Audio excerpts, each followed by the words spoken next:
Yeah, his Bernard's first name is Benard.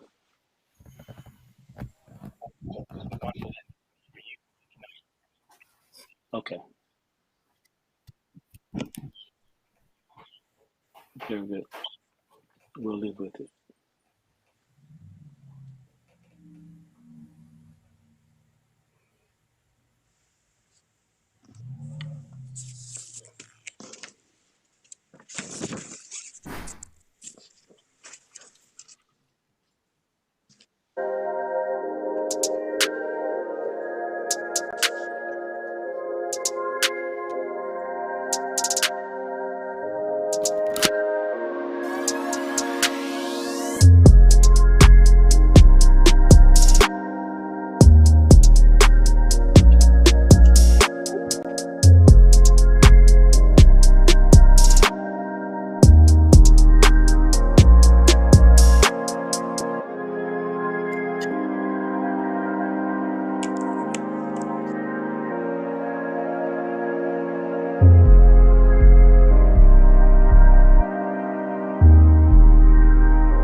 Yes.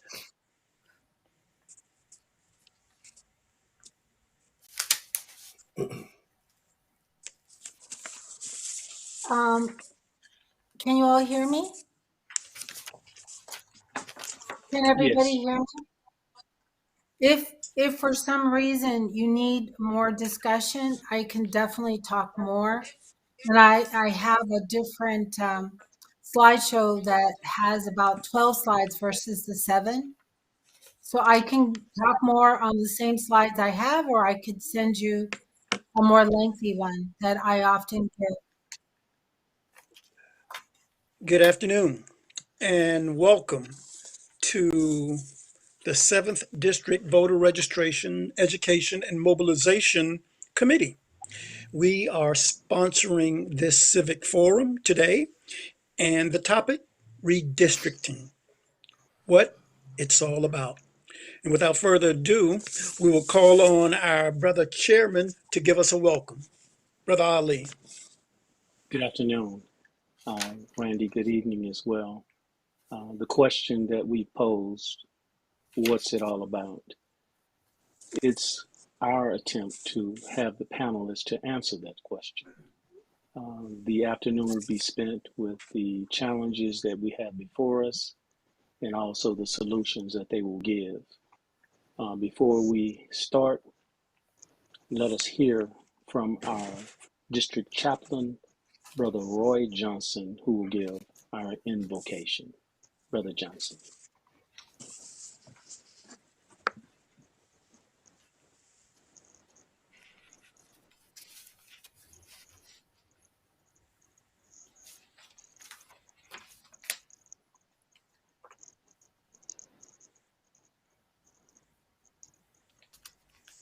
With that being Well, said, at this time, I will ask our listeners and our viewers to let's take a bowing of our heads as we go to the throne. Oh, Heavenly Father, we ask that you grace this forum with your wisdom, with your governance, and we ask that you help us all learn a little bit today about redistricting. We ask you to give us the strength, the wisdom to go forward as we plow through the challenges that this great nation currently is involved with. Without further ado, we now welcome our, amen. At this time, we call on our first vice president to give us salutations.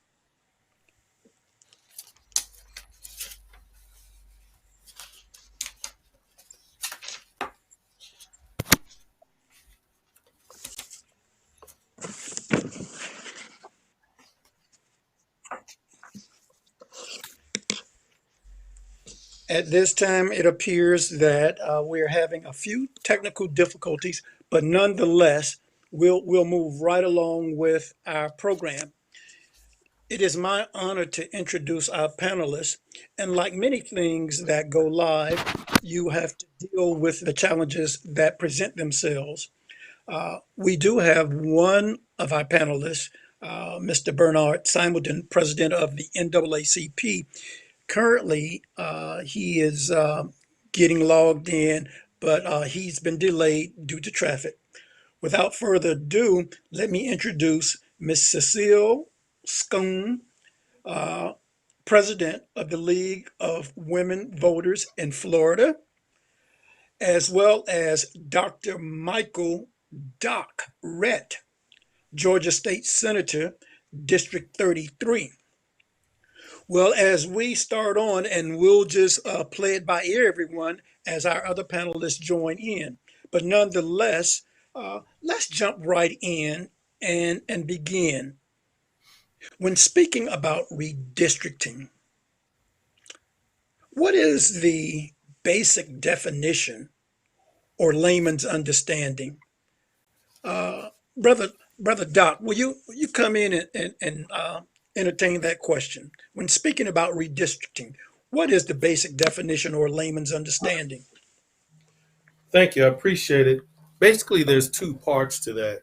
One that people forget about is apportionment, and that's the process of determining the number of representatives to which each state is entitled in the U.S. House of Representatives based on the census population. That's why that census is so important to make sure we get everybody counted. But what happened is Congress divided the number of seats in the U.S. House of Representatives and has a set number of seats, which is 435, and that's been in place since 1911, with a temporary increase to 437 when at the time of omitting Alaska and Hawaii. Now, once you understand that part, then you go to redistricting. And basically what redistricting is the process of revising the geographical boundaries of the areas which people elect representatives in the U.S. Congress, state legislature, counties, city government, and school boards. In the state of Georgia here, the state legislature pretty much reviews that process and approves or disapproves. But that's pretty much redistricting in conjunction with apportionment in a nutshell. And I assume or presume that in most states, the process is very similar. However, we do know in this current political climate, things have changed. I want to bring on Ms. Schoon, and she has a presentation of slides that she wants to show. And Cecile, you can feel free to take the stage as you would like, but we do have your slides and we're ready to go if you are. But the floor is yours. Well, thank you so much. Our what we try to tell lay people about redistricting is it's when there's a decision of dividing up your county, your state, so that people know what representatives they can vote for, what senators they can vote for. So like when you'll say, "Oh, I'm just on the line," because when they draw the lines, there's a person or persons that you can vote for within that district. So basically, it's very, very important. And a lot of unfair things, we call it gerrymandering, to give one group more authority over the other, can happen with when we draw the lines. And when we go into my presentation, I will try to share with you some things to watch out. Well, let's do this. I'll ask our director to bring up your presentation, and as I speak, there it is. Ms. Schoon? For. Thank you. I want to first say that this painting is an original painting that I purchased from a good friend of mine. His name is Ricky Steele. He's an African American artist who's done amazing work. And every time I get a good case, I bring my little dollars over and I try to support my good friend. But this is represents a painting of a postage stamp that was done in the United States in the 80s. And you have this young man basically saying, voting is important. And I think it's so compelling. So I like to share it with people.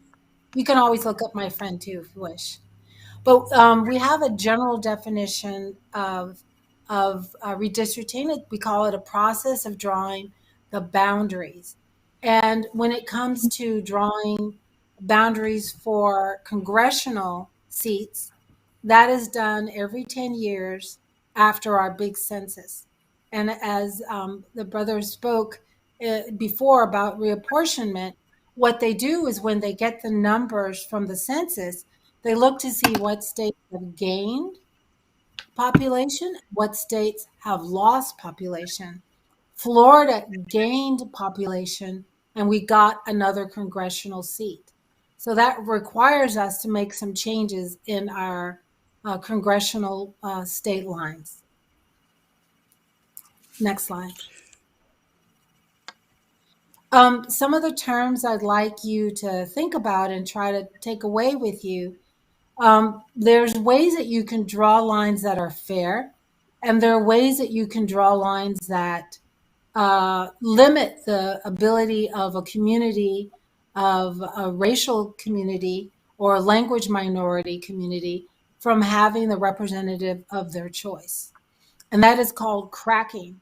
So sometimes you'll have a large group of people, let's say Hispanic people, and they vote similarly. And people who are drawing the lines, they don't want them to have, let's just say, a Hispanic representative. So they'll draw the line right through that community so that they push them on either side and they'll be in groups where they can be dominated. They don't have enough population to select a representative of their choice. And when you do that, that's called cracking. And that's basically against the Voting Rights Act, which is still effective. Section 2, which is intentional discrimination. Packing is when you do another thing. Let's say we can have a group that's Black. And in that particular district, because of where people live, let's say you need African Americans to give an African American candidate a fair shot at being selected by his people. And that's called the equal opportunity to select a representative of the community's choice, right? You only need about 50%. So what happens when they put 80% Black people in there? That's called inefficiency because they put more people in the district when the tipping point was about 50 to 55. And so that's called wasting votes because they could have gotten a minority opportunity district because of studies. They figured it out of about 50, 55. So putting the additional 30 is wasting that. It would be better in that situation for the additional 30 to go next door and have influence in the next district, because we have found that if you put everybody who's exactly alike in one district, it really discourages the representatives and the senators and so on from talking to each other, because they're gonna look to their base, and if their base is all the same, they don't have to listen to other people. Next slide. Ms. Schoon, at this point, that's a good segue so that we can bring in Dr. Michael Doctorette. As you talk about the apportionment and drawing the lines, he actually sits on the panel that's drawing up lines throughout his district and throughout his state. Uh, can we bring Doctorette up now? Absolutely, that would be wonderful. Yes, Doc, sir. you heard what Cecile said. Can you share what your responsibilities are when it comes to drawing up these redistricting lines, so to speak? Well, before I do that, I wanted to just agree with something she was talking about when it comes to community of interest, because myself, right now, we've had well, first of all, community of interest are groups of people in the district that have a common makeup and set of concerns affected by legislation. We had an area where I am the state senator, District 33. We had an area that was representative from the U.S. congressperson from the 13th. But here in the last redistricting, what they did was they brought somebody down from the 14th who has nothing in common with the people in that area and is going to represent them moving forward. And the reason I bring that up is because people, when they vote and they don't have, and they're in a minority in an area, it has a tendency sometimes to discourage them from voting. And that's what kind of happened in that situation. But basically, on the committee, I was supposed to work with my colleagues on both sides of the aisle to try and proportionately develop voting districts that will be reflective of the population. That's in theory. A lot of times it's a challenge to actually make that come about because in Georgia, the party that is in the majority in the House, the Senate, and the governorship usually have the final say on what the maps will look like. We can make some suggestions and put forth a strong argument trying to convince them why the map should be to look a certain way. But because we don't have an independent commission, that's what takes place. Well, thank you. This gives us an opportunity to, you know, bring light to this program of redistricting. I do want to share that this forum is being hosted by the 7th District of Omega Psi Phi Fraternity Incorporated, as well as being streamed across the Omega Network for Action, as well as streamed across Facebook and YouTube. As we continue on, we have questions that have come to us. And one question is, and panelists will just have a roundtable sort of discussion. Uh, One question is there are, wait a minute, let me make sure I got this question. What are the redistricting challenges in the state of Florida as well as in the state of Georgia? And we'll come back to that when our other panelists join us. But Ms. Schoon, let us start with you. What are the redistricting challenges in the state of Florida?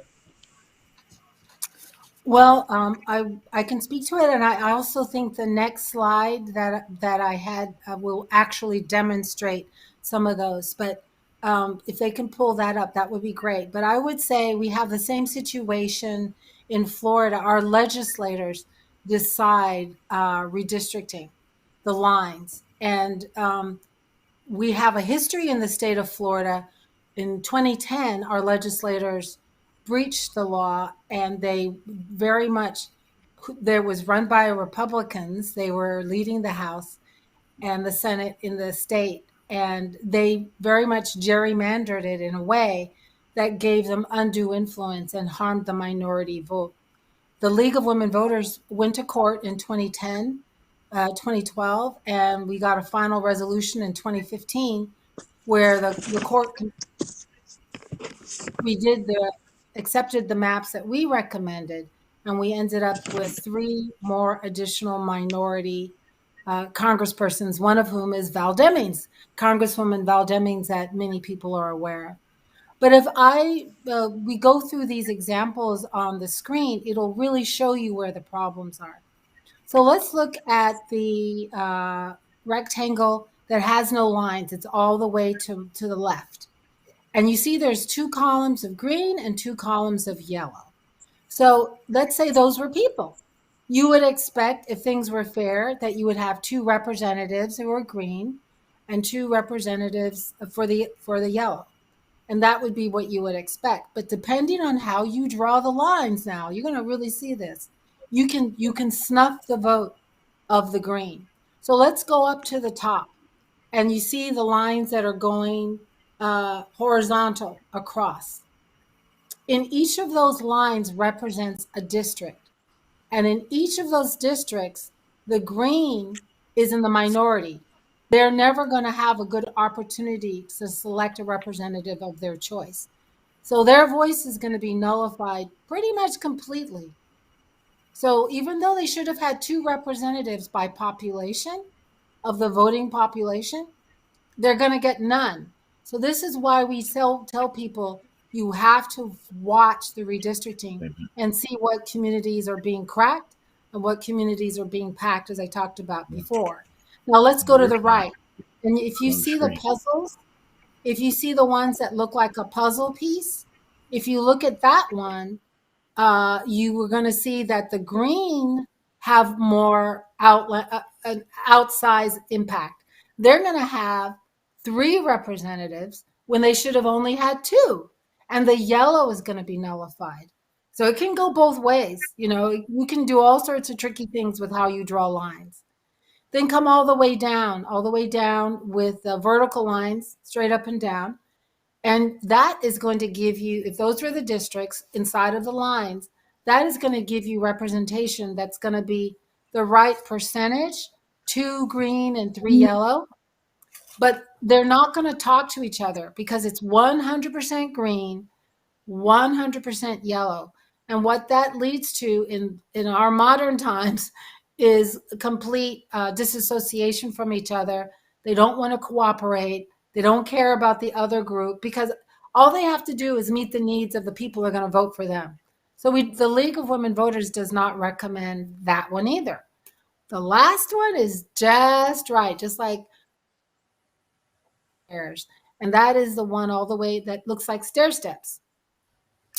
And in that one, every district, if you look at the lines inside, that is a district.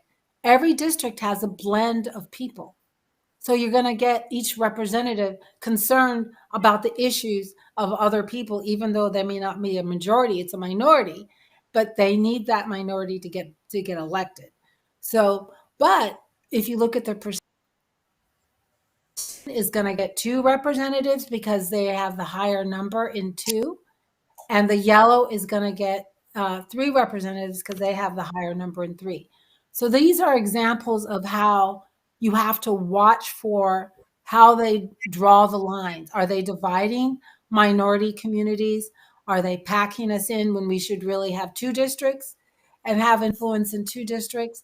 And you just got to watch and look at each of us as citizens. We may not know the entire state, but we certainly know our locality and where we live.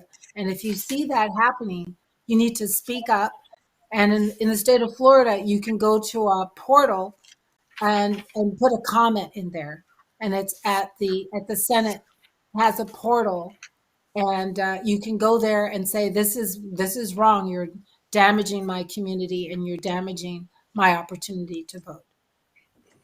Thank you, Ms. Schoon. That is excellent. We now have word that we have one of our remaining panelists. He's been able to get on, and I want to welcome Mr. Bernard Simelton. He's the president of the Alabama State Conference of the NAACP.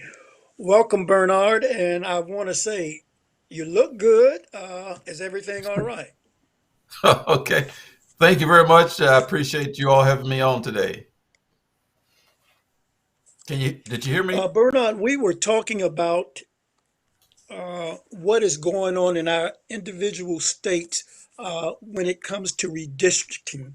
Can you share a few words regarding the state of Alabama and what you see is happening in there and what you're trying to uh, find input on? Okay. Let me first of all thank the Omegas for having this. This is so vital, important to us.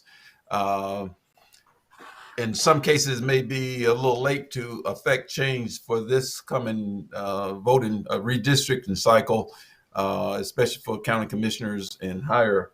I know in the state of Alabama, it's too late to change the county commission. They've already submitted theirs, and of course the state legislature, not state legislature, but the congressional legislature already submitted theirs.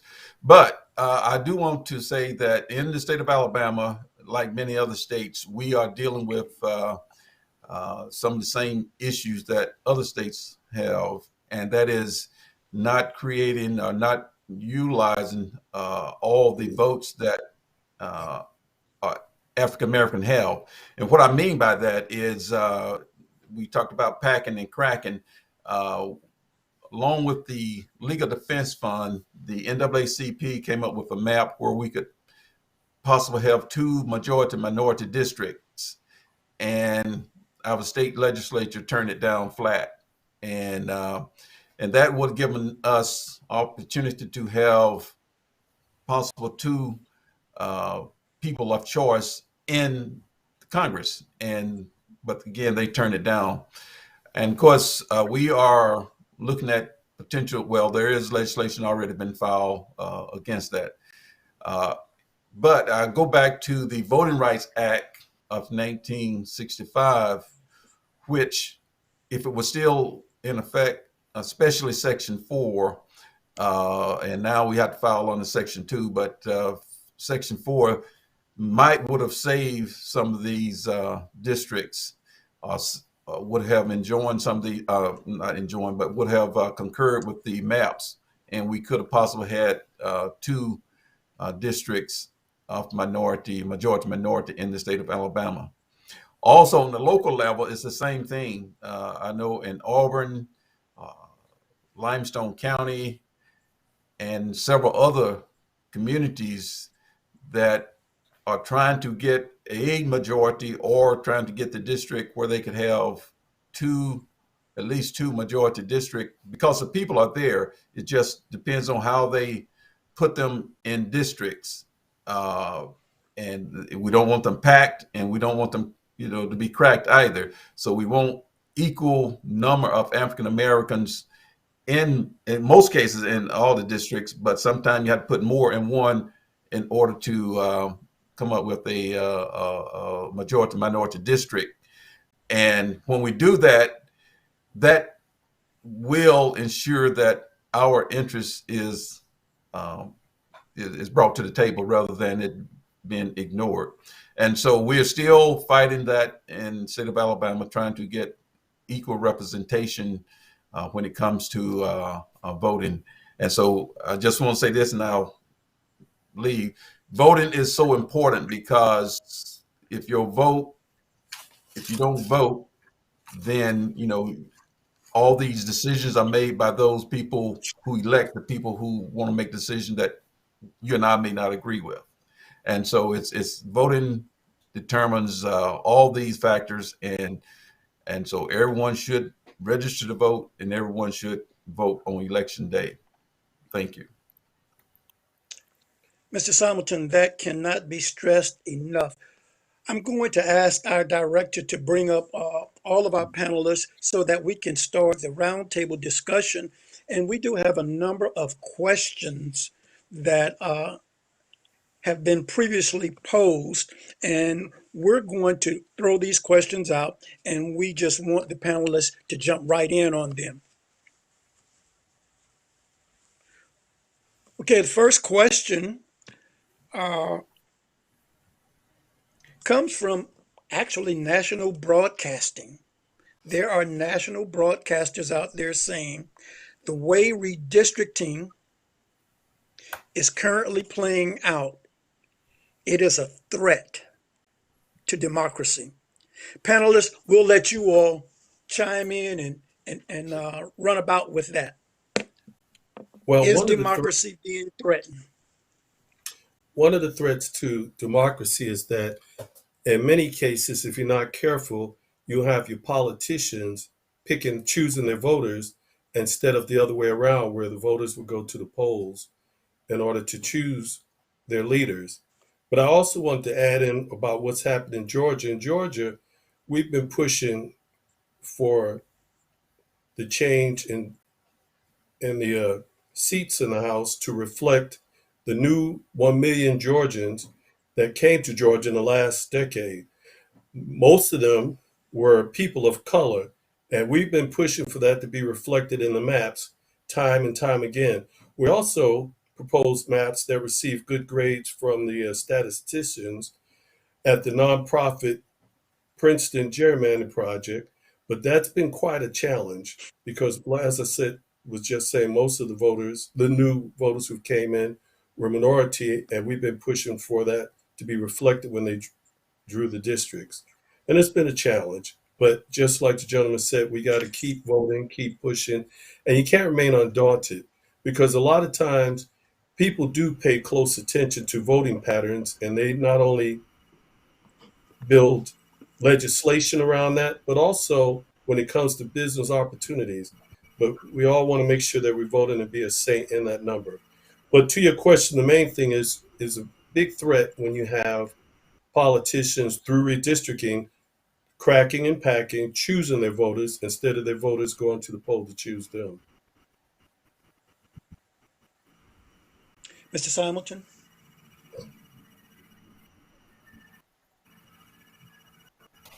I'm trying to find my unmute button. But yes, it's a threat to our democracy because it it ties in with the one vote, one person, one vote rule, and that one person, one vote is not just a person with a vote. It's making sure your vote has the same weight as anyone else's vote, meaning that, for instance, if you packed all the African Americans in one district, your votes overall would not have the same weight. Yes, you would elect a person, but if you have enough people to elect two, then your vote is really diluted. And so that's why it's a threat to our democracy. Uh, this country is a democratic country. A Democrat is based on a democracy, and everyone should have an opportunity to cast a vote and unfettered access to the polls. And if we are not careful in the next,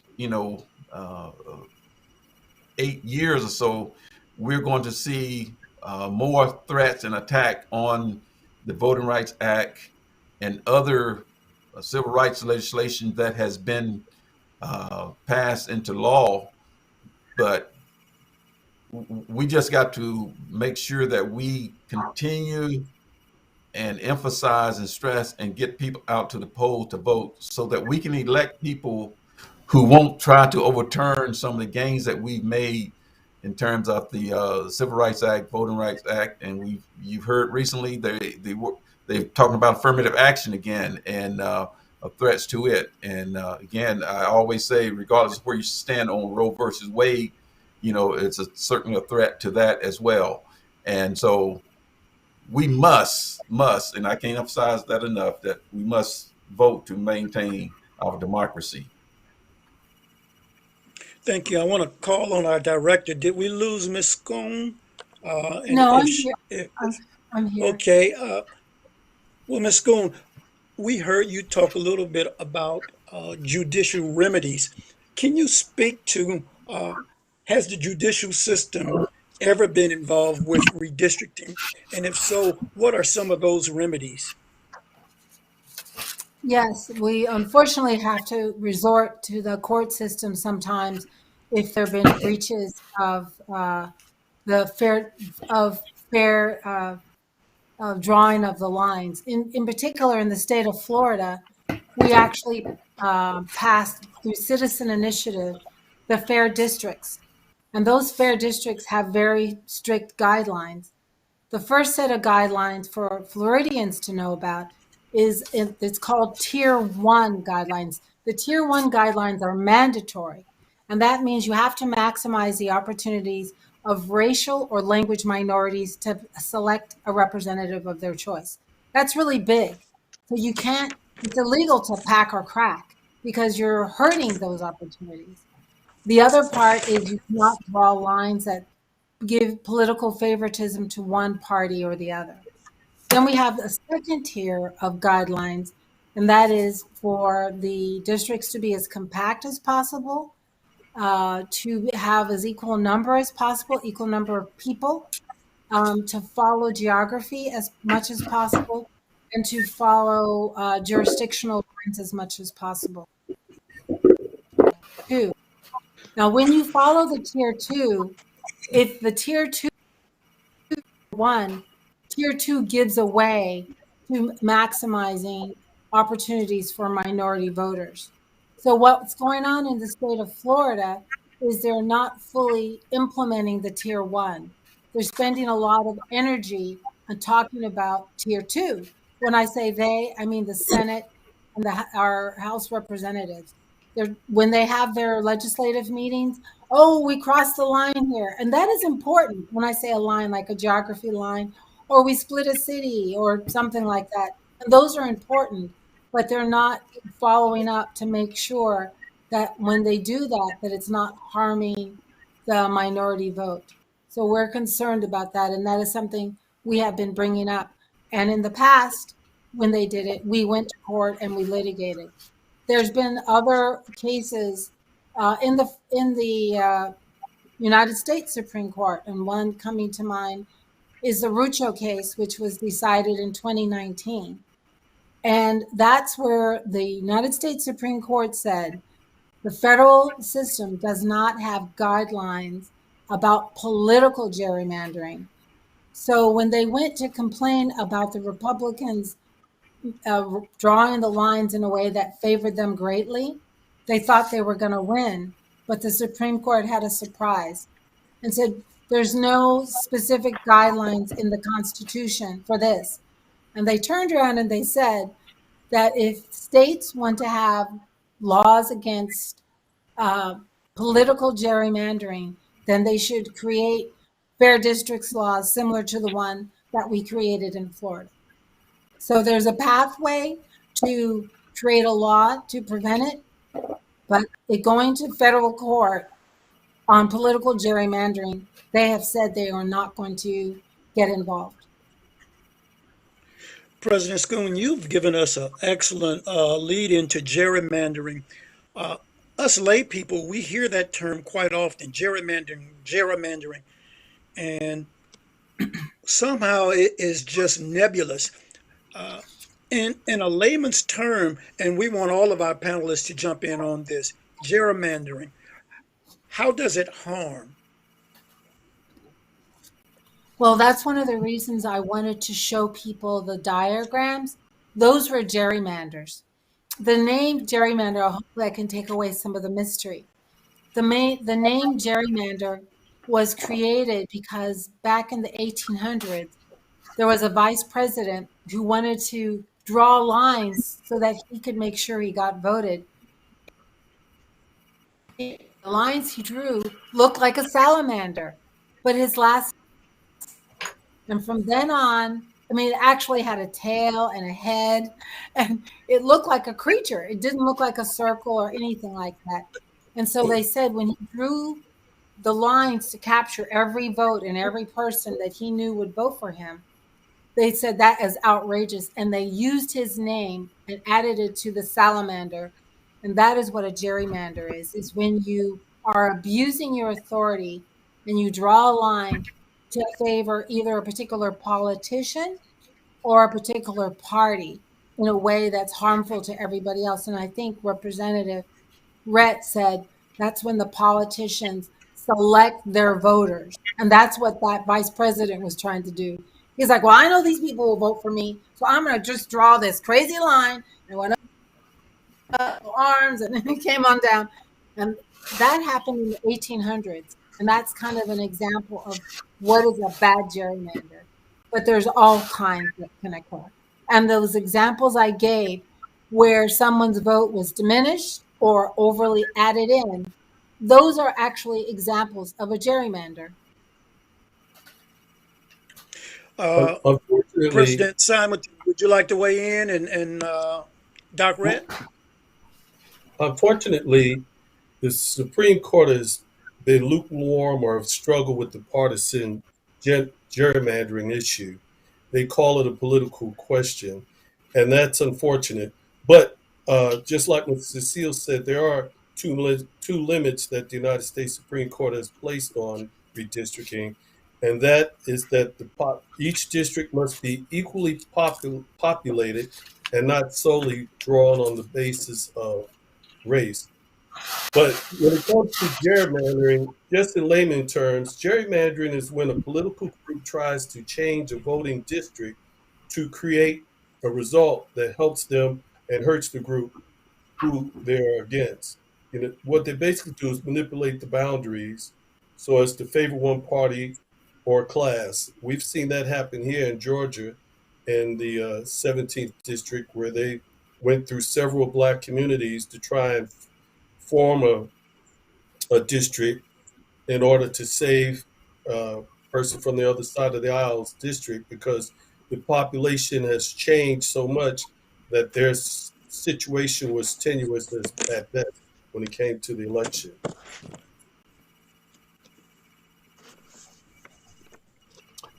Yeah, I don't think I can add anything to. I think they covered the definition of gerrymandering very well, so I won't add anything to that.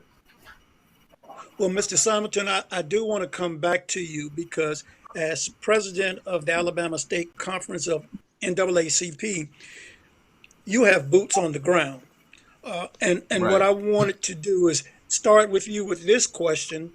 It's a new question that just came in, and let the other panelists jump on it. You know, there are a number of coalitions and Right. civic minded organizations that are concerned about what's happening with redistricting and gerrymandering.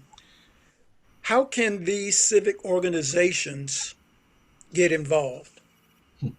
And that's a very, very good question. And what we have to do is attend these meetings to help our voices, excuse me, our voices heard. I know a lot of time we hear on the news, well, there's a meeting about, redistricting, and we just kind of blow it off.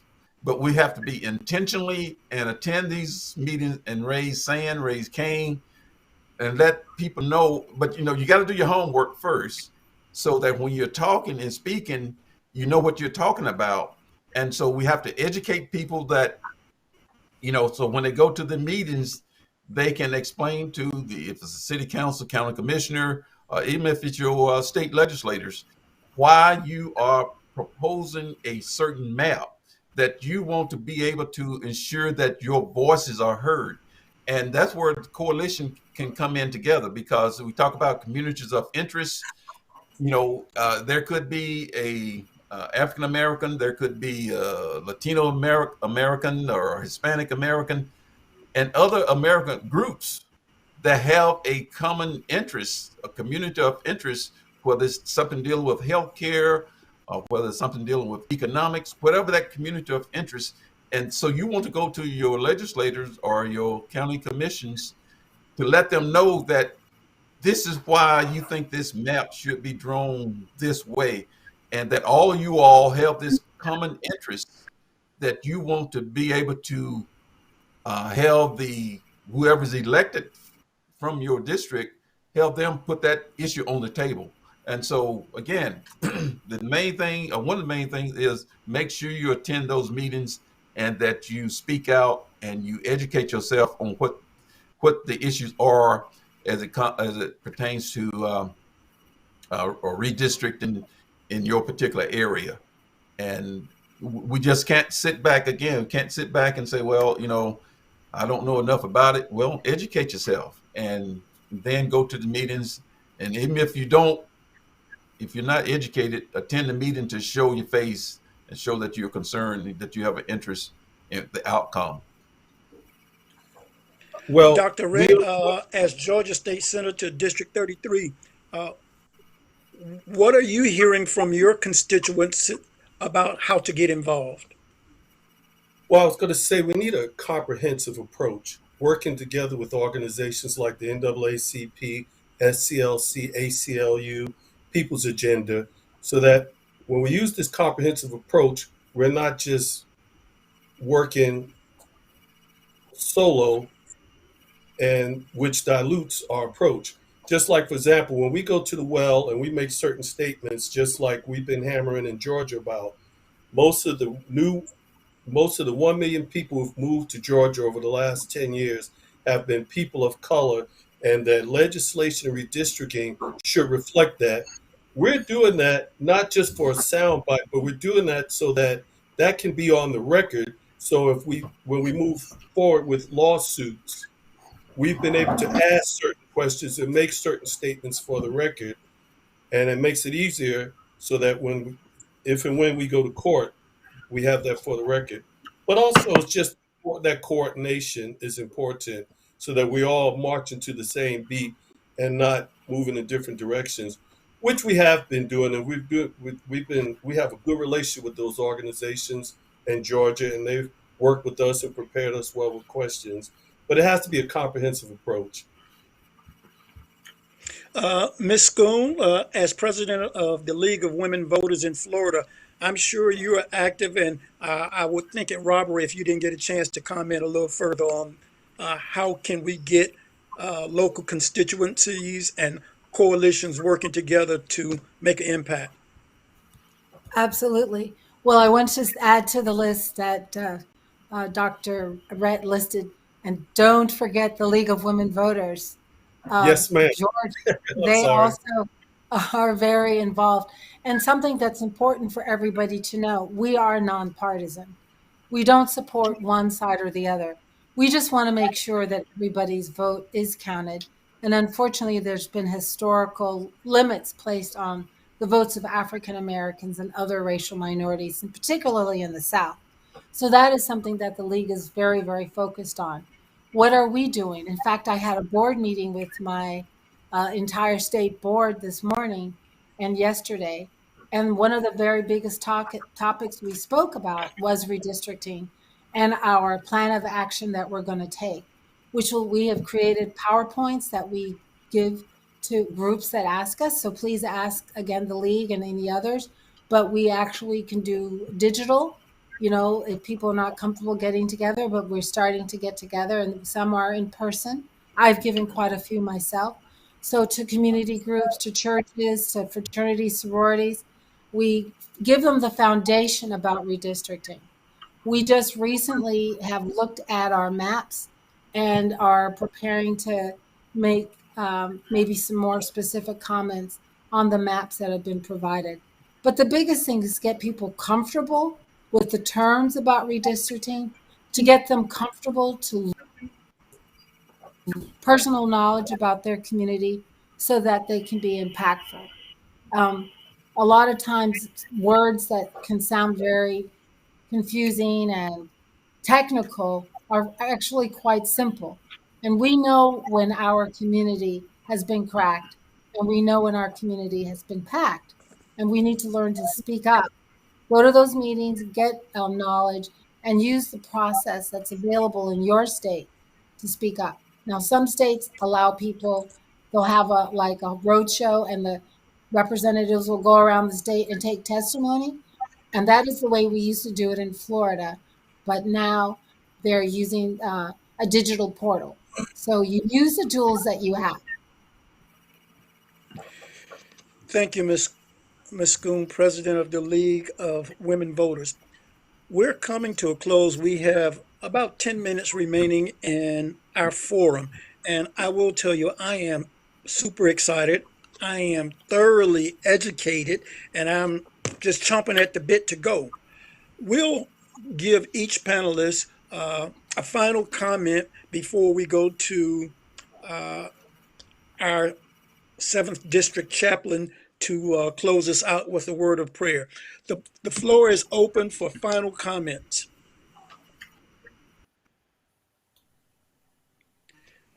Well, let's hold the chaplain right now. We'll go to final comments from our panelists. Okay, well, my final comment is this opportunity that you've asked the league to work with you and present with you and for us to build relationships throughout the state and in other states, work with fraternities that do so much good work is a very important step that we can build trust and share knowledge and give in reinforcement to each other to do our good work. We also partner oftentimes with the NAACP and the ACLU, Southern Poverty Law Center, and many other organizations that have been mentioned. Our friends are, and we know the people that we can trust and get information for. And if need be, the league and many other groups, if there's a basis for litigation, if we're not able to resolve our concerns, that is something that we all consider using the tools that are available to us. In the state of Florida, we have state guidelines that are very enforceable, the fair districts. And as Dr. Rhett indicated, we still have the Voting Rights Act, and I think our NAACP president mentioned it too. We still have the Voting Rights Act, Section 2, which says if there is racial discrimination, then there is a basis to go into federal court on the federal law. So those tools are still available to us, and if we find a need to use them, then we will consider doing that as we have in the past. I'd like to just jump in and say I appreciate this opportunity. And for those who are listening, we must come together. And I think it was one of the other panelists who mentioned a comprehensive approach.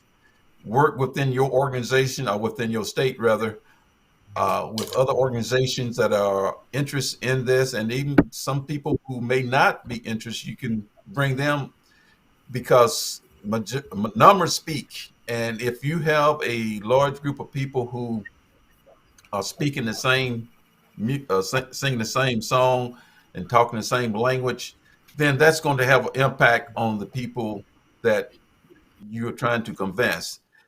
The worst thing we can do is be silent about this and not say anything and let the other side make all the decisions for us. And so start out with our voting, and then when it comes to redistricting, we are in the meetings, we are trying to understand what they're doing, and even sit down at the table and meet with some of these state representatives or your county commissioners or whomever, so that they can understand your concern. Because a lot of time in the meetings, they just hear you. But if you can sit down and have a dialogue, sometimes that is better. And I know that at least in Alabama, there is you can only have so many that can meet at a time before it become a official meeting. And so find out what that number is, sit down and meet with your county commissioner, your mayor, your city councilman, and discuss why you believe that they should vote a certain way on their redistricting plan. Must first, of course, have done your homework. Thank you very much. Thank you for having us here, the panel. I just think it's important that we got to continue to remember that each one teach one, of which, and pardon me for leaving out the League of Women Voters, they do a very good job of getting out information to empower people. We have to kind of take time out to break things down in layman terms in order to help people understand why they vote is important, whether or not their candidate wins or lose. Just like, for example, periodically I'll run into some people who say, "Hey, Doc, I voted for you last time." I said, "Is that right?" So I pull out my phone, go to the voter file, and I can tell if they voted or not. And the reason I bring that story up is I try to explain to them Other people do that also, and they determine legislation, they determine business, they determine the direction of a community based on how people vote.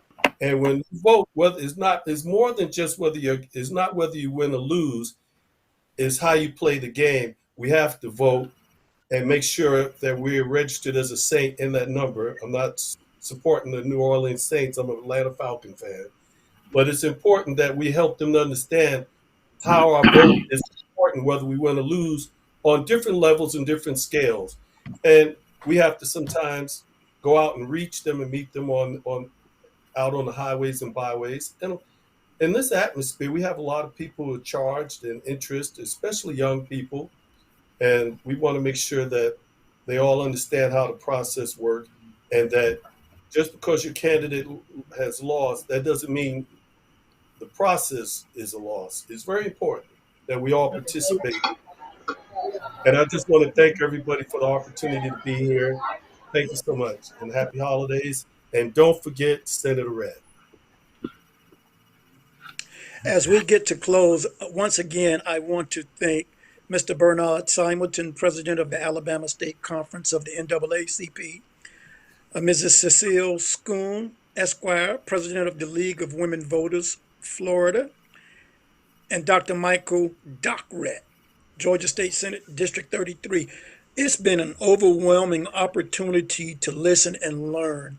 And as we get ready to close, before I call on our chaplain, I do want to thank our director, our technical director, Mr. Robert Scott, as well as mention both our brother, District Representative Reginald Harris, and our first Vice Representative, Mr. Chris Brooks. They have been excellent in assisting and trying to educate the general will of the people.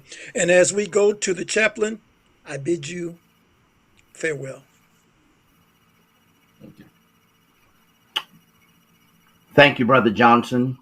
To the all-wise, all-knowing, and everywhere God of the universe, we are thankful that you have sent into our presence the presence of these Omega men who have gathered together to give thoughtful consideration, strategy to the affairs of people so that we may stand on the wall, protect the least of these.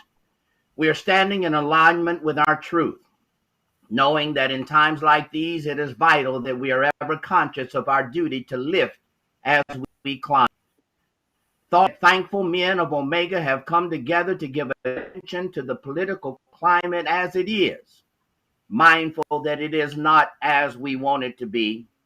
So we are vigilant because we understand that there are sinister forces in our midst, that there are rulers of darkness in this world and spiritual wickedness in high places, yet we dare not shrink from our duty. We dare not refrain from speaking truth to malevolent power. We dare not mute our collective voice, nor silent our harmonious song as we move through days of joy and years of pain. Lord, we dare not give in nor give up our mantle of courage, nor adorn ourselves with a cloak of cowardice. Yet we can only move forward by your strength and your power. So imbue us the power of the living God and the strength that comes from the Holy Spirit so that we might proclaim boldly to those who mean us ill will, go tell your master that Omega is here. Omega is here to be a troubler of those who forsake the commandments of the Lord. And in this mission, we will not rest, nor will we sound retreat. We come today to reason together, ever committed to the noble purpose of walking with integrity, with the cause of righteousness, and speaking the truth with which you have laden our hearts. Guide heads, hearts, and hands as we close from this gathering, we pray. Amen